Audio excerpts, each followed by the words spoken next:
চট্টগ্রাম নগরীত উগা ঘরত ঢুকি ডাহাতি গত্যু যাইরে ধরা পড়া পুলিশের এক এএসআই ও কথিত সাংবাদিক সহ 6 জনের কারাগারত ফাড়াইয়ে আদালত। শুক্রবার চট্টগ্রাম মেট্রোপলিটন ম্যাজিস্ট্রেট কাজী শরীফুল ইসলাম এই আদেশ দেয়। জানা যায় ক্যাম্প ওইতে অবৈধভাবে ফালাইয়েরে চট্টগ্রাম নগরীত কল্পলক আবাসিক এলাকাত বাসা বাড়ালয় 2 রোহিঙ্গা নারী। সোহেল রানা নামে একজন কথিত সাংবাদিক সেই খবর পাইয়েরে চুপচাপ ব্যাগ কিছু লুটগরি লইত দলত ভিড়াই বাকলিয়া থানা পুলিশের অজ্ঞা উপ পরিদর্শকরেও। ওই পুলিশ সদস্যরে লগে লইয়েরে 2 নারীর আলমারি ঘাটি স্বর্ণ ও নগদ অর্থ লুটগরি লয়। ভবনের কেয়ারটেকার ব্যাগ কিছু আজ করিত পারি স্থানীয়র সহযোগিতায় ফালাই যাইবার সময় সোহেল রানা সহ 5 জনরে ধরি ফেলে।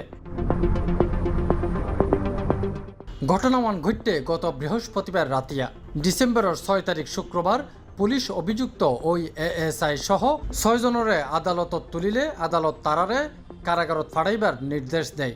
আটক 6 জন হইলদে নগরীর বাকলিয়া থানার চাকতাই পুলিশ ফাঁড়ির সহকারী উপ পরিদর্শক ফারুক মিয়া, নিজের সাংবাদিক পরিচয় দৈন্য সোহেল রানা, তার লগে তাহা সহযোগী জয়নাল আবেদিন, মোহাম্মদ আকবর, ফজলুল করিম ও মিজানুর রহমান। বিষয়গ সি+রে নিশ্চিত গজ্জে সিএমপির অতিরিক্ত উপ কমিশনার কাজী মোহাম্মদ তারেক আজিজ।